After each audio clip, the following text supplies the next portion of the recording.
Hey guys, Matt Wachsler here at Wheels Through Time.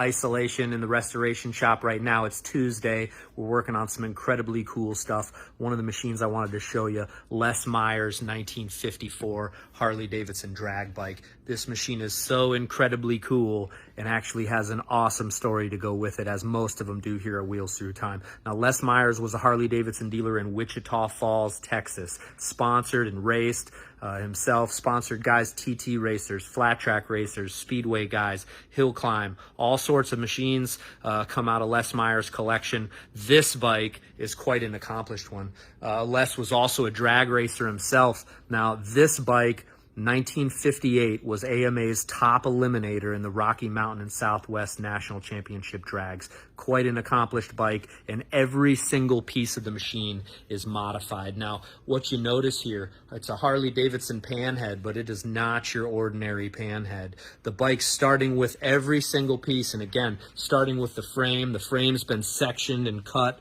lowered.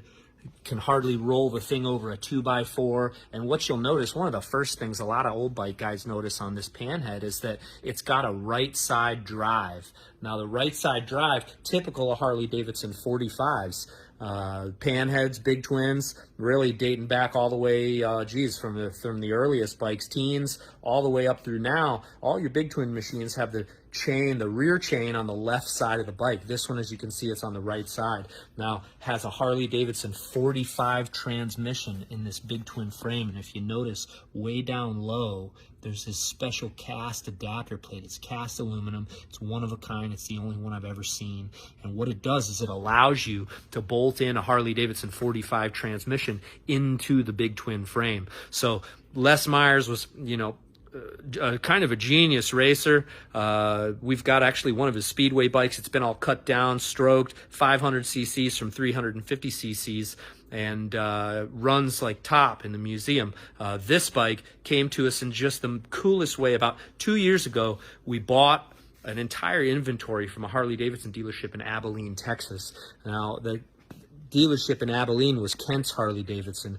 Kent was a dealer from the 1960s and actually became a dealer in 1961, and in 1964 purchased Les Meyers' remaining inventory for what I assume to deal with and be able to repair obsolete motorcycles. So in the 60s, Harley-Davidson's obviously making parts for panheads, and they're on to the shovelhead shortly after. Knuckleheads, flatheads, 45s, all those sorts of machines, Harley-Davidson's no longer making parts for. So Kent bought the entire inventory from Les Meyers dealership, and many of the machines from Meyers dealerships were brought to Kent's, over the years disassembled, and one piece tucked here, one piece tucked there, one piece tucked here. Now, when we got, when we purchased the inventory, imagine walking into a 10,000 square foot Harley-Davidson dealership that hadn't been in business in 20 years. Now, Kent's is still in business, but they were in a new building. So about 2000, 2001, they moved to the new building. All of the old inventory was moved into the old dealership, and the showroom was full of old motorcycles. The service department was full of old bikes and full of old parts. The parts department was full of new old stock stuff dating back all the way to the 1920s. So what we had there was effectively a time capsule of Harley-Davidson parts and motorcycles that really had been seen by very few eyes, probably in the last 30 or 40 years. So neat thing, my dad Dale had been good pals with Kent since about the 1980s, and they bought and traded and sold parts amongst each other. Kent was not the type of guy that sold much, but took a liking to my dad over the years, and him and my dad became great friends, and were able to trade quite a bit and buy and sell off of each other quite a bit. So neat story about this bike. So again, most of the stuff at Kent's was all taken apart. Okay, so a machine would come in and it would get disassembled down to the base minimum, okay? Wheels taken off and put in one room.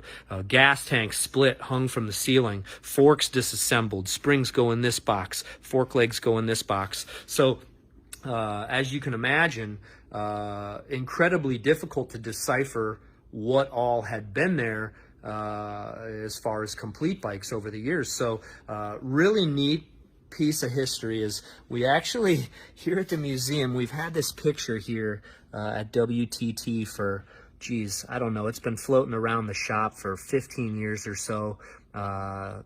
Old drag bike, old timer kneeling next to it, obviously got a nice proud look on his face, big huge trophy, and never had any information on the bike, the person, and the story. Now the trophy, and I mean it's probably tough for you guys to read, says AMA Rocky Mountain and Southwest champion, top eliminator 1958. So that was enough for us to be able to do a little bit of research on the bike, or on the bike in the photo, from the trophy. As it turns out, in the photo, that's Les Meyers. Les, again, racer, dealer, sponsor of all sorts of riders, and drag racer himself. So as we come to find out, that bike is Les Meyers' top eliminator from 1958, turned 117 miles an hour in the quarter mile, if you can imagine that. Now, this is at a time, we kind of call it first generation drag racing. This is at a time before they made real speed equipment. This is modified Harley-Davidson parts, and you know, anything you can do to make the machine a little bit lighter and a little bit faster. So what Meyers did, you know, starting with a Harley-Davidson panhead racing engine, we've got the core down here, as you can see, front mount chain-driven Wyco Magneto. Okay, so that Magneto there, you know, I'll get around to the other side for you. The Magneto there, actually what I'll do is I'll flip this phone around, and hopefully we can get, well, either way, it's not working like I planned. Wyco Magneto actually dates back to the 1940s. This was standard equipment on a 1940 Harley-Davidson WLDR, used through maybe 1946 or 47 on TT knucklehead racing bikes. Shortly after, they went to the Wyco Magneto. So Les Meyers decided to run with the Edison Splitdorf RM mag, and you know, from a lot of old racers that we hear, that was one of the best and most serviceable magnetos. So as I was mentioning earlier, it's got the Harley-Davidson 45 transmission with a tiny little cast adapter plate down there, and I don't know how well you can see it, but the piece is remarkable. I've never seen anything like it. It's obviously homemade, I assume by Les Meyers, possibly in his dealership or his shop. And so what it allows is a Harley-Davidson WL 45 transmission to sit in this big twin frame. As you can imagine, you know, being that these parts were never made for each other, how are we going to get this to line up? And for the longest time, it was a real head scratcher. And now keep in mind, this bike had been disassembled over the years, and we end up, it's kind of neat how it worked, is I ended up pulling a pair of gas tanks out, and we were selling the gas tanks. We put them online for sale. They ended up selling. About 2 weeks after they sold, I ended up running across this old picture again with Les Meyers there. And as you can see, the gas tanks, funky little gas tanks, not really anything else like them. What they are is it's a simplex Servicycle gas tank that has been split, JD caps welded in. So about Harley-Davidson JD gas caps welded in, double petcock bungs, one down here in the back. And then as you can see right over on the other side, there's the other one. So 2 fuel bungs. Now, from the articles that we've read, this is a fuel bike. So this bike was made to run on alcohol, not a gas machine. So as you can imagine, had to burn through the fuel. Tiny little gas tanks probably held enough for 1 or 2 runs. But so anyway, we end up selling these gas tanks online. And 2 weeks later or so, I run across the tanks, or excuse me, the picture again, realized what I had done. I said, oh God, I cannot believe I just sold these gas tanks. Now at the time, it's only the tanks. Okay, so as we're continuing to go through this pile of parts, and again, it took 6 semi-loads to get it all back here to Maggie Valley. As we end up going through these parts, one by one, these parts from this motorcycle start to surface. And I'd looked at the photos so many times, wishing I had those gas tanks back, that I just started to see some of these other parts that were modified. One of the really neat things, and again, remember, it's pre-speed equipment, okay? This is an old Firestone Deluxe, Goodyear Super Eagle tire, you know, standard road model tire from probably the early 1950s. And what's going on here is it's actually been recapped with about a 1/4 inch slick there. So this is what this is. It's a homemade slick. Now, a lot of guys that I've shown this tire to are like, oh God, there's no way that I would use that tire. You'd have to be crazy. Well, apparently it was good enough for Les Meyers to run 117 miles an hour in a 1/4. Now, really neat stuff about this bike. Again, sorry for the poor camera work, guys. What you got here is the oil tank in the seat post, okay? And obviously lighter's better. Not a big long run. You're talking a 1/4 mile at a time here. So you've got a feed, a return line, a breather line. Right over here on the other side, down low, is the feed line. So just enough oil, probably held a 1/2 quart in the seat post oil tank there. You see this on drag racers from time to time. So again, as these parts start to surface, you know, first thing to surface was the gas tanks. Boom, they're sold, gone forever. I find the rear wheel. I find a front wheel that's been all shaved down. If you notice, it's still actually got I suppose is racing class. It's A/DB, and it looks like 1425, which might have been his, his bracket. I'm not really sure exactly what the 1425 or the ADB. I can only imagine for alcohol, but the DB, maybe some of you guys watching the video can fill me in exactly on what's going on. 21-inch tire. You see it's still got the tread on the top. What Les has done is shave the tread off the side. Really neat stuff to find this old speed equipment. The wheel's been balanced, aluminum light rim, funky little hub. I don't know if that's some sort of Indian Sport Scout racing hub, or not sure exactly what it is, but it's tiny, and lighter is better. Harley-Davidson single cylinder, like B model, C model from the 1920s, early 30s front end. So these were used on Harley's lightweight bikes for 5, 6, 7 years. On top of that, the WR guys, flat track guys, like to use them because they're a little bit lighter, a little bit skinnier. Again, modified Harley-Davidson panhead frame. And wishbone frame. Check it out. You can't even get this 2x4. It doesn't even roll over the 2x4.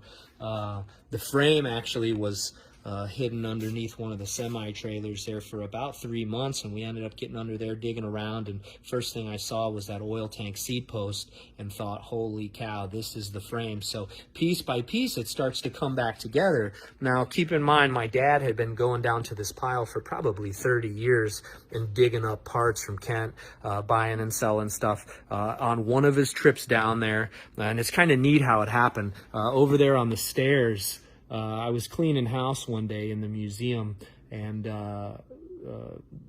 this transmission was sitting on the stairs. It'd probably been sitting there for 10 years, 15 years, sitting over on the stairs. Picked it up, started to move it around just to clear some space on the stairs, and realized, wait a second, look at this casted aluminum adapter plate down here. This is for a big twin, some modified big twin setup to run a 45 transmission. And then the light bulb hit me. Wait a second, this is actually the picture came right back into my mind. By that time I had it on my phone, so I pulled the picture up on my phone, and it's like, holy cow, this is the transmission out of that bike. I got on the phone, called my dad immediately. Dad, where'd you get this transmission? It's got this funky cast aluminum plate on the bottom. He said, oh yeah, I got that down in Texas about 15 years ago. So he remembered right where he got it, right when he got it, and why he bought it. He said, oh yeah, I never seen anything like that cast aluminum plate. Thought it was unique, so I ended up buying it.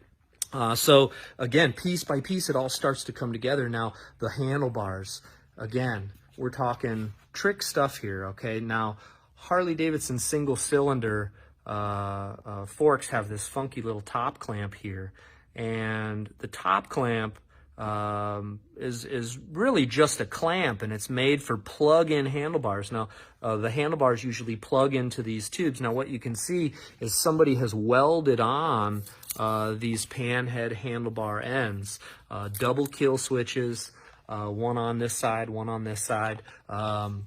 So again, both the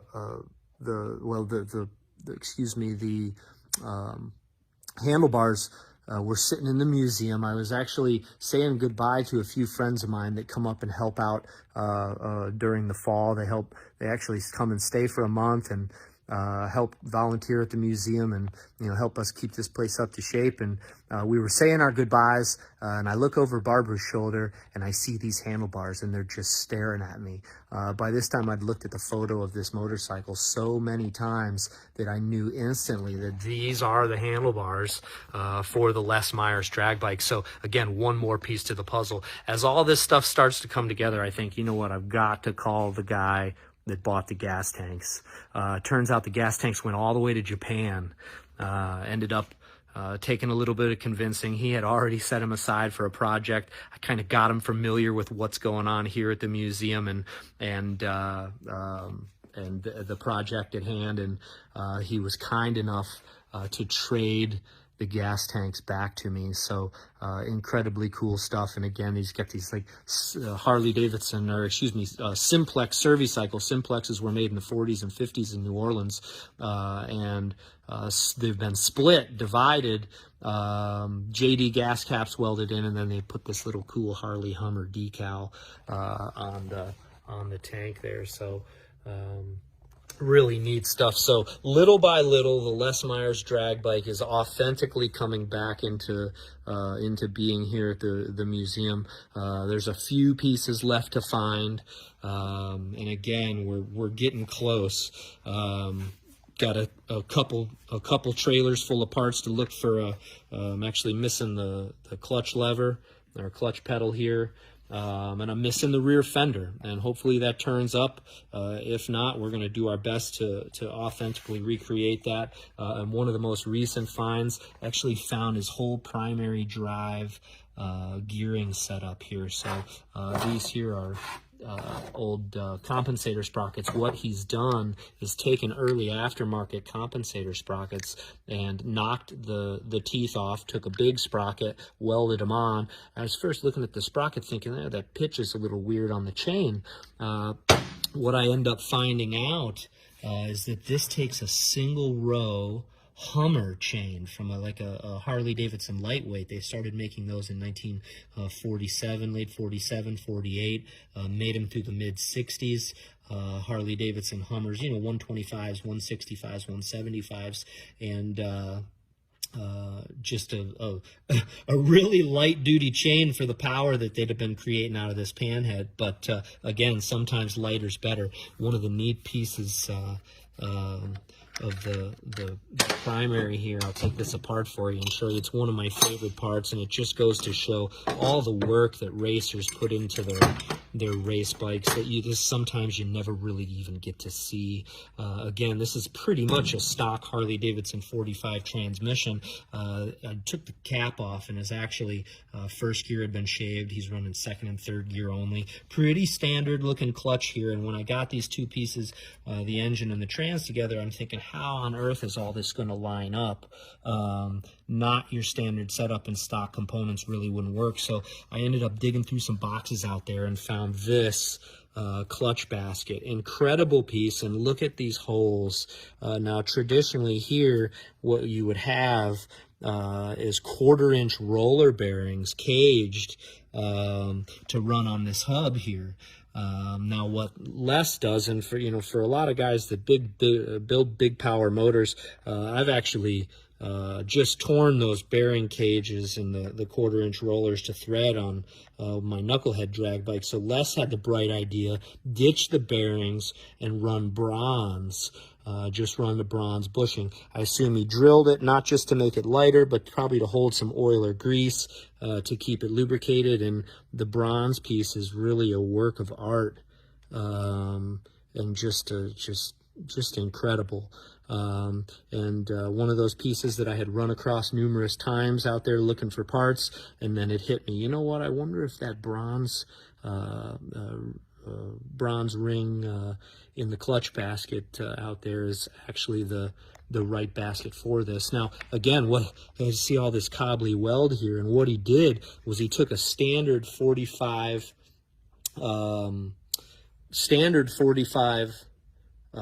clutch basket here, shaved the teeth off the back. Okay, now keep in mind the Harley 45s take a tiny little light primary chain that's double row, tiny little teeth. And what he did was he actually took a Harley-Davidson Daytona WR clutch sprocket. Now the Daytona WRs, what they did was they used a big twin primary chain on the 45 narrow clutch basket. It's a very rare part. You hardly see them. There's a few of them here inside the museum. What allowed you to do, they call it the Daytona clutch basket, Daytona 200-mile race. Okay, so a little 45 primary chain didn't last.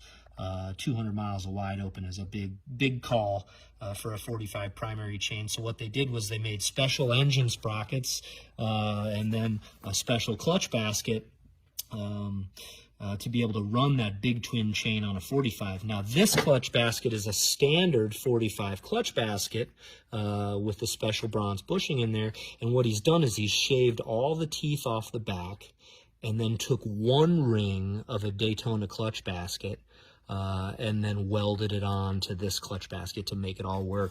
And as you can see, it fits absolutely perfect. The play is just right. You can tell it's probably not got too much use on it. And again, I'm going to set the phone down for a second and show you guys the alignment here. It's just incredible how well this is made. Now again, it looks so, and you can only imagine they weren't dealing with the best welders back then, but what he's got going is just the most beautiful assembly that lines up so perfect. It's just amazing. It's clearance on the inside, probably ran an open primary cover, and just remarkable work. And without these pieces, without digging up these pieces, it would have been the type of just almost an impossible project. I'm certain I wouldn't have been able to figure out how they got all this to line up, and it really took quite a bit of modification. And really glad that we've got it all figured out here now. And Les Meyers, legendary Harley-Davidson dealer from Wichita Falls, Texas. There is his drag bike. It's coming back together at Wheels Through Time. Stay tuned this year. We're going to hear this thing run over the summer. When you guys come to visit, make sure you ask about it. And history coming back to life. Wheels Through Time.